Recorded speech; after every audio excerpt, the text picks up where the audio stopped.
I'm John Da Silva, and welcome to my channel, John Da Silva Photography. I've been photographing for about 50 years, which is a sobering thought.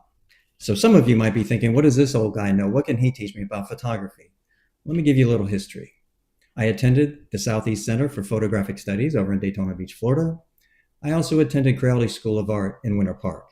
And for the last 12 years, I've been a photographer in Disney's Fine Art Photography department. So between education and experience, hopefully I can pass on some tips, tricks, and shortcuts to help you with your photography.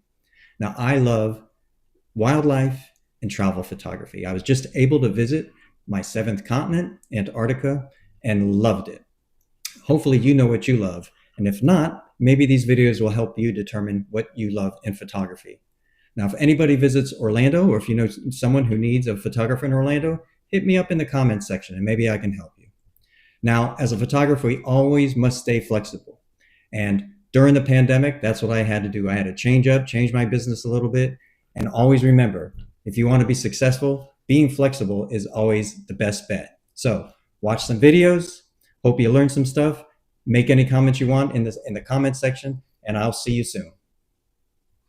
We focus a lot on travel photography, but a lot of my tips and a lot of my talks can cover the range of photography that you may do, whether it's portraiture, landscape, wildlife. Travel photography is the name of the game here, but a lot of the subject matter does apply to many other disciplines of photography.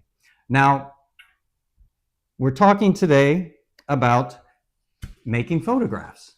So if you have a subject that you're interested in that's basically small enough to work with, mountain ranges and really large vistas and things like that, what I'm talking about today probably doesn't apply.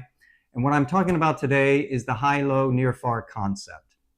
And that's if you have a subject that you can work around. That's what you want to do. You really want to explore it, shoot from a low angle, shoot it from a high angle, photograph close to it, pick little details out of it, pull back, get the entire subject in there and maybe some of its surroundings, environment around the subject.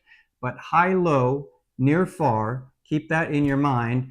It's always a good idea, instead of just rushing up to something, which I see frequently.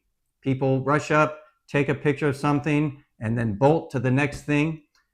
I don't think, A, they enjoy it, and B, they're not really exploring the subject. They're not exploring the environment, and you don't want to miss out on that. You can get some really golden stuff by doing, really just taking your time.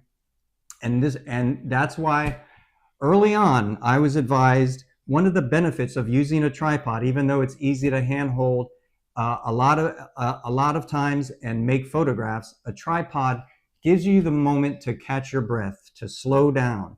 So whether you use a tripod or not, you just take your time and really work that subject. I mean, you can take a picture of a garden and just walk away, but guess what? You miss the bees that are in those flowers. You miss close-ups of petals and the color and the variation and the texture of the flower. You could miss so much. So try to allow yourself some time when you go, especially when you travel, because you've saved money, you've planned, depending on how far it is. If it's in Australia and you live in Kansas, it might be a once-in-a-lifetime trip. So you really want to take your time, breathe, immerse yourself in it, and make plenty of photos. Now, that being said, it's always a good idea to shoot better and not more. And what I mean by that is there's a tendency back in the old days, when we shot film, you took care of what you photographed. I would still travel with, depending on where I was going, numerous rolls of film and different types of film, different speeds of film. And I was very judicious with my photography, especially when I shot medium format, because the film's bigger, it's heavier, it's more expensive. You were always careful and picky. I will use the word picky I was picky about what I photographed. Now And you see it all the time, especially when you use your cell phones. You're taking a picture of somebody, you're at a place and there's a famous person there, or, you know, mom and dad, it doesn't, you know, whoever it is, bang, bang, bang, bang, bang, bang, bang, bang. At my work at Disney, sometimes when I'm working on an event or whatever, and if there's someone there of note, a celebrity or whatever, or the characters, people will come up and take 8, 10 pictures, rapid fire with their finger. That's, in that situation, maybe it's necessary. I don't think it's necessary. But when you're out and about, don't take multiple pictures of the same thing and nothing changes. It's a waste of time, and it big time. It's not a waste of money, but it is a waste of time. It's a waste of time as you're making the photograph, and later on when you're culling your images, when you're editing, when you're looking through them. It's a time suck to look through all your images. You shoot 1,000 images and 30% of them are the same. It's just it's time consuming.